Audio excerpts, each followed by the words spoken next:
બનાસકાંઠાના પાલનપુર નગરપાલિકામાં ભાજપમાં આંતરિક અસંતોષ સામે આવ્યો છે।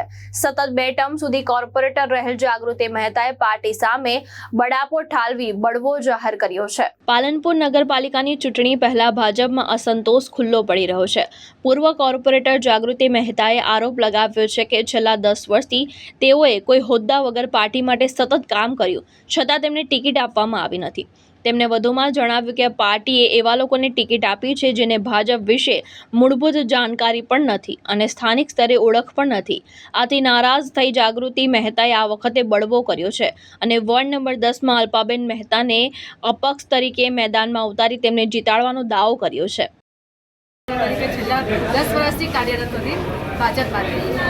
આજે અમારા વોર્ડમાં 10 નંબર વોર્ડમાં ભાજપે અમારા ત્યાં કાર્યકર્તાને ટિકિટ ના આપતા આજે અમે લોકો એક કાર્યકર્તાની પત્નીને મારી 3 ટર્મ થઈ જતી હતી પતિ સાથે, એના કારણે ભાજપે મારી ટિકિટ કાપી। તે છતાં અમે પાર્ટીના વિરોધમાંથી ગયા અને વિરોધ સાથે પાર્ટી સાથે અમે કામ કર્યું છે, સત્તા સાથે કામ કર્યું છતાં અમારા કહેવા પ્રમાણે પાર્ટીએ બીજા ઉમેદવારને ટિકિટ આપી છે જે એને ભારતીય જનતા પાર્ટીનો મતલબ નથી ખબર એવા ઉમેદવારને ટિકિટ આપી તે માટે અમે વિરોધ ઉઠાવ્યો છે। શ્યામા પ્રસાદ મુખર્જી કોણ છે, ભાજપનો ભ શું છે નથી ખબર એવા વ્યક્તિને અમે ઉમેદવારને ટિકિટ આપો છો, એના કરતાં કાર્યકર્તાની વાઇફની અમે ટેકો હું આપું છું, દરખાસ્ત કરું છું। અલ્પાબેન મહેતા સાથે રહીને હું અપક્ષ સાથે સંઘ બની છે એને સપોર્ટ આપવા માટે।